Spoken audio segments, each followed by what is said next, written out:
To the Trump presidency and the statement today from Special Counsel Robert Mueller. Former Assistant U.S. Attorney David Weinstein joins us now. David, let's begin with a particular statement that we heard from Robert Mueller today. Let's listen.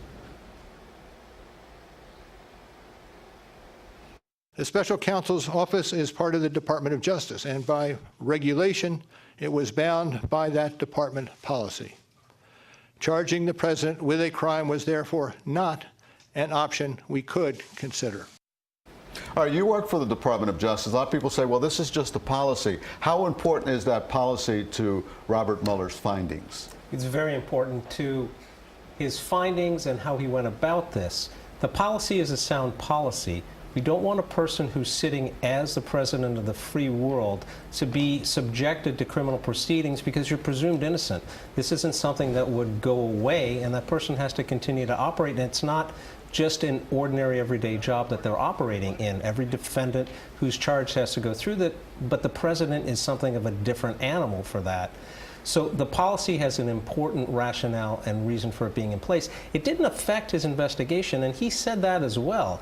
He said that this allowed him to investigate what happened, but he knew that he'd be bound by the policy because his special counsel appointment made him a member of the Department of Justice. So he knew that at the end of the day, because of that policy, he couldn't charge a sitting president, but it still allowed him to look at what took place, and his findings still matter as to what he found during the course of that investigation.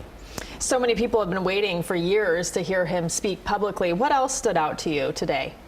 Well, he was his usual composed self. He's always been a man who takes his job, takes it seriously. He thanked the people who helped him to conduct this investigation, and he made it abundantly clear from his lips and from no one else's that his decision was, I'm not going to testify. If you want to know what I said, read my report. It's all here.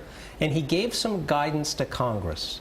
He told Congress, I was bound to follow the dictates of the Department of Justice. That means I can't criminally charge a sitting president.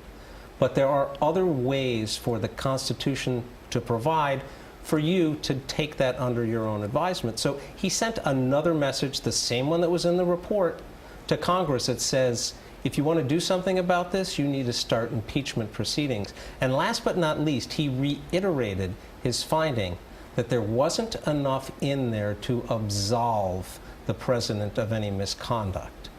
The White House has taken it differently, his press secretary, other people who are looking at this, but he made it abundantly clear. Something wrong happened here, and but for the dictates of the Department of Justice, he would have presented an indictment to the grand jury. Yeah, you're left scratching your head because you read that in the report, and now you hear that from Robert Mueller, and you have the White House and the president saying something else.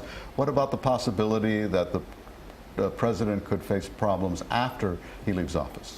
Well, so then you have to look at the statute of limitations. It's going to be a 5-year cap on the statute of limitations. If he's elected to another term, that 5 years is going to start to run during the second term. We'd end up in a battle in front of the Supreme Court. Should there have been a tolling? Does the Department of Justice policy override constitutional rights? Can we ask it to be tolled? Should we allow for a secret indictment? It's going to be far from over. And finally, you mentioned that he made clear he wasn't going to testify before Congress. Why not? Well, because he's not going to let people ask him questions about why did you do this, why did you do that. He's a black and white type of guy.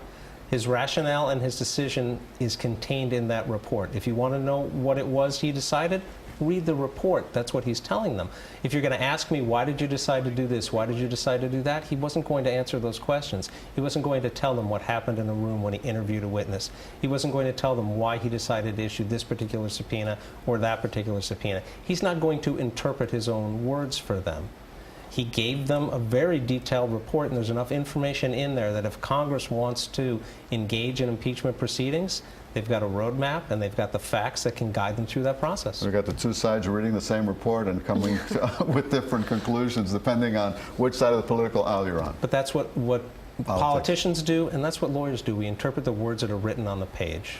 Okay, David, thank you very much. David Weinstein.